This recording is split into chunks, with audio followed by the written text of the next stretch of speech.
Greetings, everyone. I'm Tara Karma, the creator of Buddhism English Companion, where my purpose is to share Buddhist wisdom and guide people toward a life of mindfulness, prosperity, and inner peace. Over time, I've received countless messages, especially from my friends in the Philippines, expressing a desire to access my teachings in their native language. Understanding the importance of inclusivity, I have taken a meaningful step forward. I've brought in expert Filipino translators who are fluent in both English and Filipino to ensure that these transformative teachings reach an even wider audience. While my primary content will continue to be in English, I want to make sure that no one is left behind on this journey of enlightenment.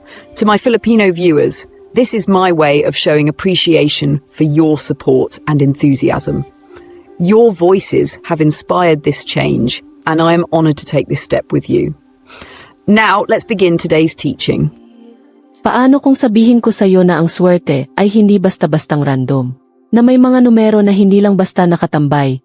Hinihila kanila papunta sa isang dahilan. May mga numerong nagdadala ng bagong simula.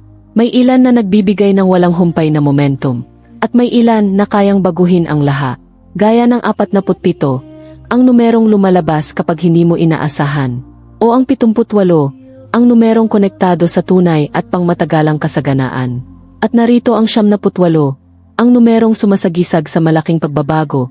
Ang uri ng shift na nagsasara ng isang kabanata at nagbubukas ng panibago. Kung matagal mo nang hinihintay ang isang senyales, maaring ito na yon. Dahil ang 7 numerong ito ay hindi lang basta numero.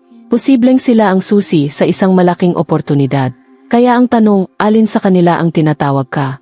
Panoorin ang buong video para malaman mo. Hey, panalo ka na. Tama ang narinig mo. Kung pinapanood mo ito, mayroon ka ng isang bagay na wala sa karamihan. Ang pagiging mausisa, ang kakayahang maghanap ng senyales, patterns, at counting advantage sa buhay. At minsan, yun lang ang kailangan para lumamang. Ngayon, pag-usapan natin ang swerte. Naranasan mo na bang may numerong kauli-ulit na lumilitaw? Sa resibo, sa orasan, sa isang random na plaka ng sasakyan. Sa una, hindi mo pinapansin. Pero paulit-ulit itong nagkapakita. Hanggang sa hindi na ito mukhang aksidente. May mga nagsasabing sambalang ito. Ang iba naman, tadhana. Pero ito ang kanong. Paano kung may ibig sabihin ang mga numerong ito? Paano kung, kahit sandali lang, isantabi mo ang pagdududa at makinig? Dahil sa ngayon, may 7 numero na nangingibabaw. 7 numero na may kakayahang baguhin ang enerhiya, magbukas ng mga pinto. At kung handa kang makinig, maaring magdala ng isang tagumpay na babago sa buhay mo ngayong Marso. Interesado ka bang malaman ang 7 lucky numbers na maaring magdala sa iyo ng jackpot sa lottery ngayong Marso? Kung ipagkatuloy ang panonood. Bago ang lahat, huwag kalimutang mag-subscribe, mag-like, at samahan kami sa pamamagitan ng pagkomento ng makapangyarihang afirmasyon na ito. Marso ang buwan ng tagumpay ko. Nakamit ko na ang aking swerte. I-claim mo ito. Hindi lang ito basta isang pangungusap. Ito ay isang mantra na maaari mong ulit-ulitin, isulat, at gawing bahagi ng pang-araw-araw mong buhay. Hayaan mong magbigay ito ng lakas sa pangako mong tanggapin ang kasaganaan na paparating na. Ngayon, alam ko ang iniisip mo. Totoo ba ito? Maaari bang magdala ng swerte ang mga numero? Tingnan natin.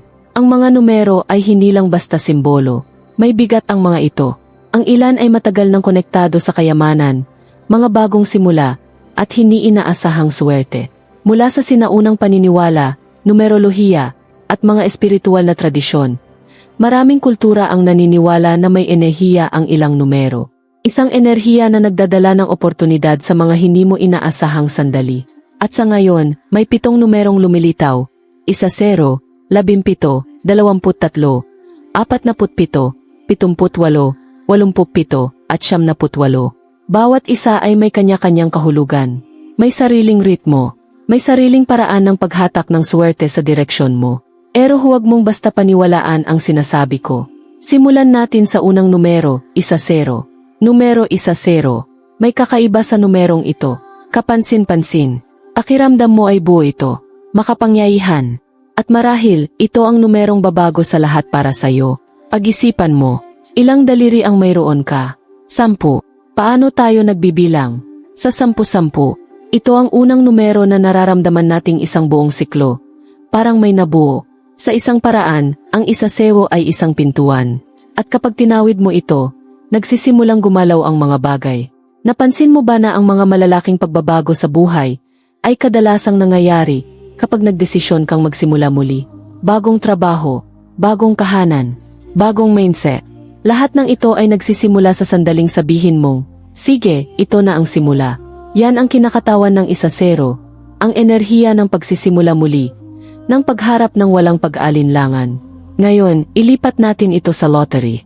Kung pakiramdam mo ay natigil ka, kung parang hindi pumapanig sa'yo ang kapalaran, kung matagal mo nang hinihintay ang malinaw na senyales na may mas magandang paparating, ito na yon. Isasewo ang iyong reset button. Ito ang numerong nagsasabing, hindi kontrolado ng nakaraan ang mangyayari sa hinaharap, at ang Marso ay perpektong panahon para rito. Ang mga panahon ay nagbabago, iba na ang simoy ng hangin, at nagbubukas ang mga oportunidad. Kung madalas mong nakikita ang numerong 10, sa resibo, sa orasan, sa mga random na lugar, baka hindi ito nagkataon lang. Baka paalala ito na mas malapit na ang breakthrough mo kaysa sa iniisip mo. Ngayon, may isang bagay na talagang interesante. Sa mga aral ng Buddhism, ang numerong 10 ay konektado sa tinatawag na 10 perpeksyon.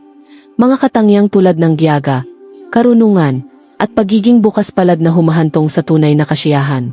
Sa madaling salita, hindi lang tungkol sa swerte ang numerong ito. Ito ay tungkol sa pagiging handa para sa magagandang bagay, sa paniniwalang karapat-dapat ka sa mga ito. Kaya paano mo ito magagami? Kung kataya ka sa lottery ngayong Marso, huwag mo lang isulat ang 10 at kalimutan ito. Ituon mo ang isip mo rito. Bigkasin mo ito ng malakas. Isipin mong lumalakad ka patungo sa isang bagong simula, isang mas magandang pagkakataon. Dahil ang swerte ay hindi lang basta-basta lumilitaw. Naghahanap ito ng mga taong handang tanggapin ito. At dito nagiging mas interesante ang lahat. Kung ang 10 ay tungkol sa mga bagong simula, ano ang mangyayari kung ipares mo ito sa isang mas malalim na numero? Isang numerong sumisimbolo sa pagising ng isipan, mabuting karma, at sa paniniwalang kung ano ang inilalabas mo sa mundo, iyon din ang babalik sa'yo. Diyan papasok ang 17. At maniwala ka, hindi mo gustong balewalain ang numerong ito. Iba ang nararamdaman sa numerong 17. Hindi lang ito basta-basta nakaupo tulad ng iba. Parang ginagabayan ka nito. Parang may alam ito na hindi mo pa natutuklasan. Pag-isipan mo ito. Naranasan mo na bang magkaroon ng sandali kung saan eksaktong dumating sa buhay mo ang isang bagay o isang tao noong pinakakailangan mo ito? Siguro nakasalubong mo ang isang kakilala mula sa nakaraan at dahil sa pag-usap nyo, nagbago ang lahat. O baka naman bigla kang nakakita ng pera sa hindi mo inaasahang lugar. Eksaktong noong kailangan mo ito. May mga nagsasabing swerte ito. Ang iba naman, inatawag itong karma. At dito namumukod tangi ang 17. Ang numerong 17 sa espiritual na paniniwala. Ang 17 ay isang numero ng espiritual na pagising. Ang uri ng pagising na nagtutulak sa iyo na huminto, mag-isip, at mapagtantong ang lahat ng nangyayari ay may dahilan. Sa Buddhism, may tinatawag na 17 arhats, mga nilalang na sinasabing nagbabantay ng kaunungan at gumagabay sa mga taong handang tumanggap nito. Hindi sila nangingialam, hindi nila ipinipili ang kagbabago. Sila ay lumilitaw lamang kakagtamang oras na. At kung madalas mong nakikita ang 17, maaring senyales ito na may malaki kang pagbabagong mararanasan. Ano ang kaugnayan ng 17 sa panalo? Kung naakit ka sa numerong ito, maaring bumabalik na sayo ang swerte. Baka napagod ka, naghintay at ngayon, handa na ang universo na ibalik ang pabor. Ang 17 ay isang paalala na kung ano ang inilalabas mo, ang iyong iniisip, enerhiya, at aksyon, babalik din ito sayo. Kaya kung paulit-ulit mong nakikita ang 17 sa orasan, sa resibo, sa mga random na lugar, ituring itong senyales mula sa universo. Parang sinasabi nito sayo, ituloy mo lang, nasa tamang landas ka. At kung pipiliin mo ang numerong ito sa lottery, huwag mo lang basta piliin. Paniwalaan mo ito. Isipin mo ang lahat ng pinaghirapan mo, ang lahat ng kabutihang naibigay mo, at ang mga panahong nanatili kang positibo, kahit mahirap ang sitwasyon. Lahat ng enerhiyang iyon, babalik sa'yo. At dito na lalong nagiging kapanapanabik ang lahat. Kung ang 17 ay tungkol sa karma at pagising ng isipan, ano ang mangyayari kapag inihalo mo ito sa numerong puro enerhiya, kilos, at tuloy-tuloy na galaw? Iyan mismo ang 23. At kung naghahanap ka ng numerong hindi sumusuko, mas mabuting mag-focus ka rito. Numero 23, ang numero ng paggala at momentum. Ang 23 ay hindi nananatili sa isang lugar. Kumikilos ito. Mabilis. May mga numerong tila matibay, kalmado, parang pangmatagalan. Pero hindi ang 23. Ito ang numero ng galaw, aksyon, at momentum. Ang uri ng enerhiyang hindi naghihintay, hindi nag-alinlangan, at hindi tumitigil. Pag-isipan mo ang mga sandali sa buhay mo kung kailan parang lahat ng bagay biglang nag-click. Yung nasa tamang lugar ka, sa tamang oras. Yung mga dating imposible, biglang naging madali. Iyan ang 23 sa trabaho. Ang numero ng mga kampiyon. Ang numerong ito ay may reputasyon. Ginagamit ito ng mga atleta, hindi dahil garantisado ang kagumpay, kundi dahil hinihingi nito ang pagiging pinakamahusay. Michael Jordan, LeBron James, David Beckham, lahat sila ginamit ang 23. Hindi dahil swerte ito, kundi dahil ito ay numero ng aksyon, instinct, at pagsuong ng walang kakot. At kapag inangkin mo ang enerhiyang ito, magsisimulang gumalaw ang mga bagay ng mabilis. Ano ang kahulugan ng 23 sa pagpanalo? Kung nararamdaman mong may hatak sa iyo ang numerong ito, ibig sabihin may isang bagay na nabubuo. May enerhiyang kumikilos. May mga pintong nagbubukas. Ang swerte ay umiikot at bumibilis. Hindi ito ang numerong dapat hintayin. Ito ang numerong dapat mong sunggaban. At ang maso, perpektong panahon para dito. Nagbabago ang panahon. Iba na ang simoy ng hangin. Dumarami ang oportunidad. Paano mo magagamit ang 23 sa iyong pabor? Ituring mo itong isang senyales. Kung madalas mong makita ang numerong 23 sa resibo, address, o mga random na lugar, paalala ito na hindi naghihintay ang mga oportunidad. Kailangan mong kumilos. Ngayon, kung kataya ka sa lottery, huwag mo lang piliin ang 23 dahil maganda ang itsura nito. Piliin mo ito dahil handa ka ng kumilos. Dahil gusto mong simulan ang paggalaw ng mga bagay sa buhay mo. Sabihin mo ito ng malakas.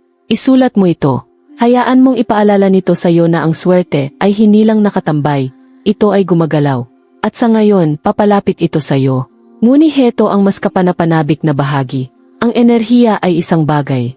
Pero paano naman ang swerte na bigla na lang sumusulpo? Ang uri ng kapalarang hindi mo nakita, pero biglang nagbago ang laha. Yan mismo ang hatid ng 47. At kung pakiramdam mo ay may malaking pagbabagong paparating, dapat mong pakinggan ito. Ang numero 47 ay hindi sumusunod sa mga panuntunan. Hindi ito naglalakad sa isang tuwid na linya. Minsan, parang walang saysay ito, hanggang sa bigla mo na lang mapagtanto na may dahilan kung bakit ito dumating sa'yo. Naranasan mo na bang may isang bagay na biglang nangyari at binago nito ang laha? Bigla kang nakahanap ng pera sa isang lumang jacket. May job offer na dumating eksaktong sa oras na nawawalan ka na ng pag-asa. Nakilala mo ang isang tao na nagdala sa'yo sa isang mas malaking oportunidad. Yan ang 47, ang numero ng mga sorpresa. Ang numero ng swerte na dumarating ng hindi mo inaasahan. Ang lihim na mensihe ng 47. Ito ang pakiramdam ng pagliko sa isang kalsadang hindi mo pa nadadaanan. At biglang matutuklasan mo ang eksaktong bagay na hindi mo alam na hinahanap mo. Ito ang numerong nagpapaalala sa'yo. Minsan, ang swerte ay hindi kumakatok sa pintuan. Diretso na itong kumapasok. May isa pang kakaiba sa 47. Ito ay numero ng hiwaga. Mula sa mga manunulat, siyentipiko, at espiritual na naghahanap ng sagot. Matagal nang may hatak ang numerong ito. May nagsasabing dala nito ang isang nakatagong mensahe. Ang iba naman, naniniwalang may koneksyon ito sa swerte mismo. Ano man ang dahilan, isa lang ang sigurado. Ang numerong ito ay sumusunod sa mga taong nakatadhana upang matagpuan ito. Ano ang kahulugan ng 47 sa pagpanalo? Kung pakiramdam mo ay stagnan ang buhay mo, kung parang mabagal ang kakbo ng mga bagay, kung nagtatanong ka kailan darating ang moment mo, ang 47 ay nagsasabing, maghanda ka. Hindi ito ang numerong nagbibigay ng babala. Mabilis itong kumilos. Kaya kung paulit-ulit mo itong nakikita, sa resibo, sa street signs, sa kung saan-saan, bigyang pansin mo. Dahil ito ang signal mo. May hindi inaasahang oportunidad na paparating. At kung pipili ka ng numero para sa lottery, huwag mo nang pagdudahan ang 47. Ito ang numerong kayang gawing isang ordinaryong araw ang araw kung kailan magbabago ang laha. At kapag pinili mo ito, maniwala ka na ang swerte ay paparating na sayo. At dito na lalong nagiging mas mabuti ang lahat. Ang 47 ay tungkol sa mga sorpresa. Pero paano kung ang swerte ay hindi lang basta dumarating, kundi talagang nakatakda para sa tagumpay? Ano ang mangyayari kung ang isang numero ay direktang konektado sa kayamanan, kasaganaan, at pangmatagalang pagunlad? Iyan ang hatid ng 78. At kung naghahanap ka ng numerong may tunay na kapangyarihang pinansyal, ito na yon. Hey winners! Alam kong nararamdaman nyo ang enerhiya ngayon. Kaya ayaw kong may makaligtaan kayo. Gawin natin ito. Kung gusto mo ang video na ito, ay hit ang like button ngayon. Isang simpleng click, pero malaking tulong. Gusto kong marinig ang opinyon mo. Ano ang numerong kakiramdam mo ay tinatawag ka ngayon? May gumising ba sa'yo habang pinapanood ito? I-share sa comments. Para hindi mo ma-miss ang susunod na powerful content, mag-subscribe at i-ring ang bell. At kung may kakilala kang kailangang makarinig nito, i-share mo sa kanila. Ulungan natin silang makita ang susunod nilang hakbang. Gaya ng ginagawa mo ngayon. Nasa tamang landas ka, winner. Tuloy lang tayo. Numero 78. Hindi ito bumubulong, ito ay deklarasyon. May mga numerong nagdadala ng swerte. May ilang nagdadala ng enerhiya. Pero ang 78, nagdadala ito ng kayamanan. Hindi lang pera, tunay na kasaganaan. Ang klase ng yaman na nagpapabago ng buhay, tumatagal, at lumilikha ng hinaharap na maaari mong makita at mahawakan. Ang tunay na lakas ng 78. Pag-isipan mo ang mga sandali sa buhay mo kung kailan biglang naging malinaw ang lahat tungkol sa pera. Nakakuha ka ng isang dial na hindi mo inaasahan. May perang dumating eksaktong kailan mo ito kailangan. Biglang gumalaw ang mga bagay sa tamang direksyon. Iyan ang enerhiya ng 78. Ito ay isang balanse ng dalawang puwersa. 7 ang numero ng kaunungan, intuition, at tamang timing. 8 ang numero ng kasaganaan, tagumpay, at walang humpay na pagdaloy ng yaman. Pinagsama, bumubuo ito ng isang code, isang pattern, isang numero na natural na humihila ng kayamanan, nang hindi pinipili. Kung patuloy mong nakikita ang 78, iteke mo ito bilang senyales. Dahil ang iyong financial breakthrough ay paparating na. Ano ang kahulugan ng 78 sa pagpanalo? May mga numerong nagdadala ng mabilisang swerte. Mga panalong biglaang dumarating at mabilis ding nawawala. Pero iba ang 78. Ito ang numerong nagtatayo ng mas malaking pundasyon. Hindi lang ito nagdadala ng isang swerte. Binubuksan nito ang pintuan para sa mas marami pang darating. Kaya kung pipili ka ng numero, ang 78 ay hindi lang isang kagipilian. Ito ay isang numerong dapat mong pagkatiwalaan. Isulat mo ito. Banggitin mo ito ng malakas. At kung bigla mong makita ito sa hindi inaasahang lugar, huwag mo itong balewalain.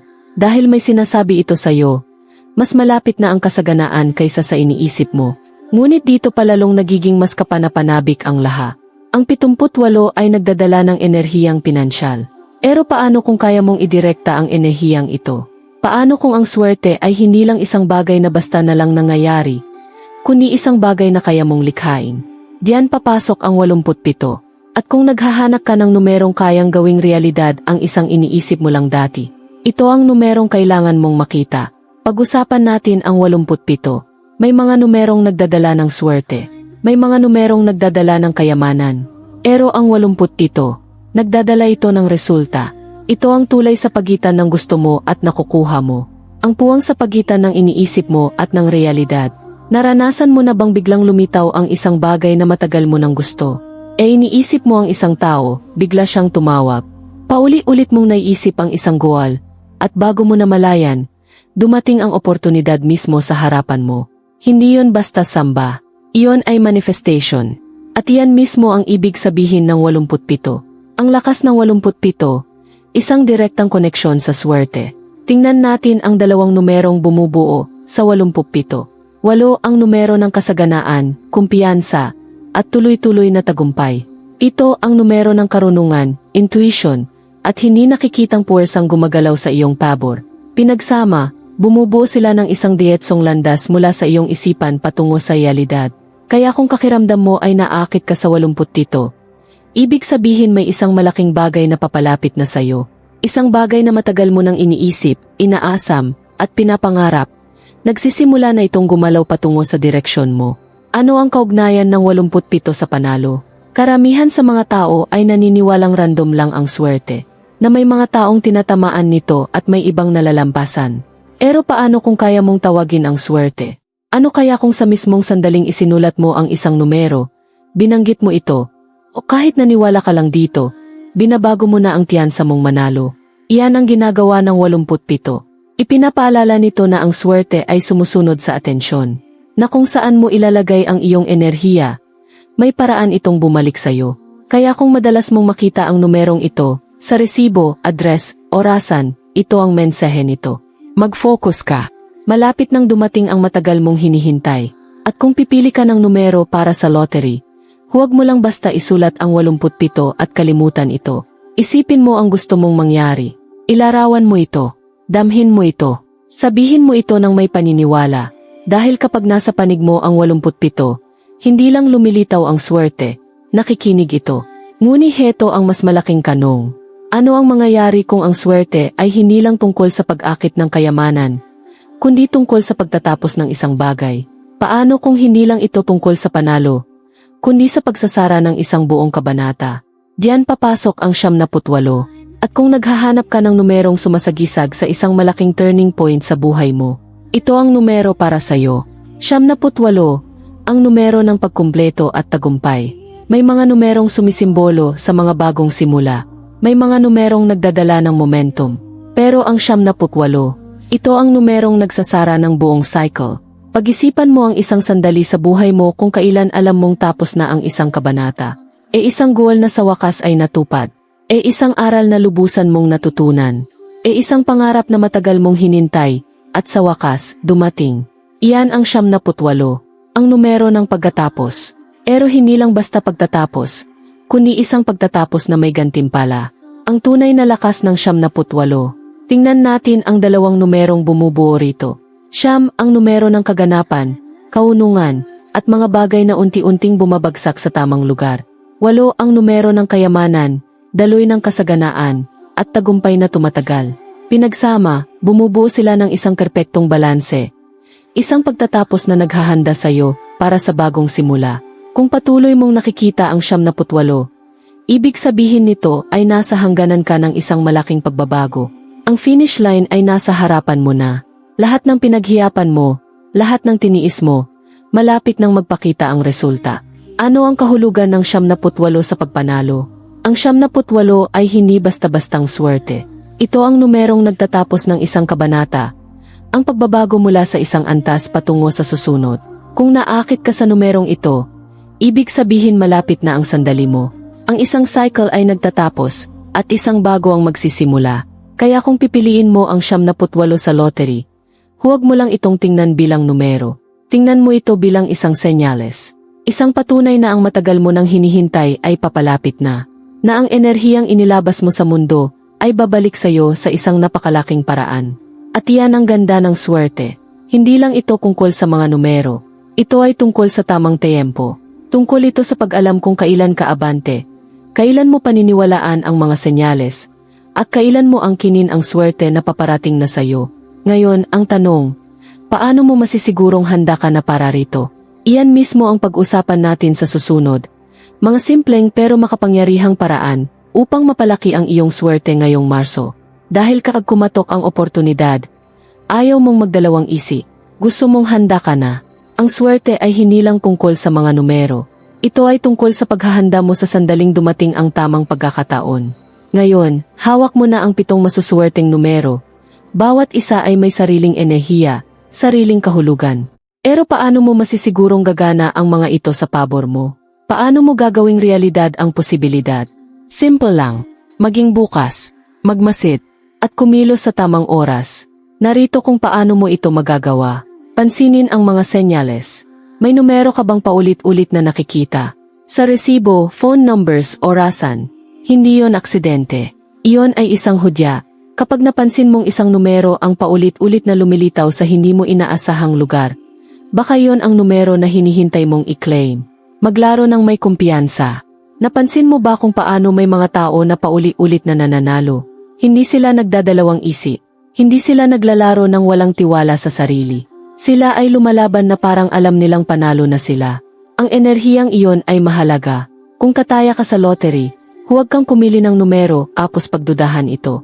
Pagkatiwalaan mo ito. Angkinin mo ito. Umaya bilang isang taong alam na niya ang resulta. Huwag mag-atubiling kumilos kapag dumating ang sandali. Ang mga oportunidad ay hindi palaging nagpapakilala ng maaga. Minsan, dumadaan sila ng mabilis. At kapag dumating sila, kailangan mong kumilos. Kung may nararamdaman kang panloob na boses na nagsasabing, ngayon na ang oras, huwag mo itong balewalain. Pakinggan mo ang intuition mo. Gawin mo ang unang hakbang. Dahil ang swerte ay sumasama sa mga taong handang salubungin ito. At diyan papasok ang isang huling kaisipan. Hawak mo na ang lahat ng kailangan mo. Ang mga numero, ang tamang minse, ang mga senyales na dapat bantayan. Pero ngayon, may isang huling hakbang na kailangang gawin, ang desisyong maniwala. Kaya ano ang susunod? Ikaw ang magpapasya. At iyan mismo ang pag-usapan natin sa susunod. Narito na tayo. 7 numero, 7 pagkakataon. 7 paalala na ang swerte ay hindi lang basta nangyayari. Ito ay sumasalubong sa mga taong handang tanggapin ito. Balikan mo ang lahat ng napag-usapan natin. Ang lakas ng 1-0 at bagong simula. Ang karunungan ng 17 at mabuting karma. Ang walang humpay na enerhiya ng 23. Ang mga hindi inaasahang sorpresa ng 47. Ang kasaganaan ng 78. Ang kapangyarihan ng 87 na gawing totoo ang isang pangarap. At ang pagsasara ng isang cycle sa pamamagitan ng 78. Ang numerong nagsasara ng isang pinto habang binubuksan ang isa pa.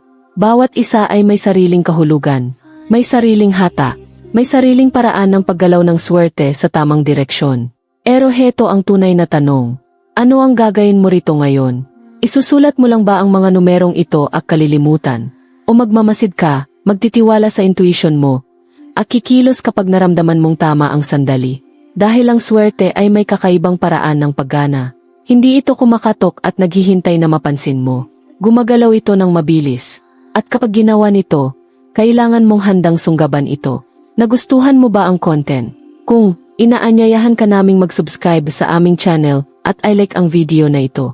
Ang iyong suporta ay napakahalaga upang patuloy kaming makapaghatid ng dekalidad na impormasyon at mahahalagang insight para sa iyo. Sa pamamagitan ng pagsubscribe, hindi mo lang pinalalakas ang ating komunidad ng mga taong naghahangad ng harmonya, kaalaman, at personal na paglago. Pero masisigurado mo ring hindi mo mamimiss ang mga susunod na content na maaring magbigay ng inspirasyon sa iyong paglalakbay. Bukod pa rito, isiping ibahagi ang video na ito sa isang taong maaring makinabang sa positibong enerhiyang ito. Hindi mo alam, ang isang simpleng aksyon ay maaring magkaroon ng malaking epekto sa buhay ng iba. Ang pag-like, pag-subscribe, at pag-share ay tumutulong sa amin na lumikha pa ng mas mahahalagang aral tungkol sa Buddhism sa wikang Ingles. Maraming salamat sa pagiging bahagi ng aming paglalakbay. Kung may isang numero kang nararamdaman, huwag mo itong balewalain. Kung may bahagi ng sarili mong nagsasabing, ito na siguro ang tamang numero, paniwalaan mo yon. Dahil minsan, isang desisyon lang ang kailangan. Isang sandali, isang numero na kayang baguhin ang lahat. At bago ka umalis, may isa akong huling tanong para sa'yo. Aling numero ang pinakanangingibabaw para sa'yo? Ilagay ito sa comments. Banggitin ito ng malakas. Angkinin mo ito. Dahil hindi mo alam, baka hinihintay lang ng swerte ang sandali na sabihin mong, akin ito.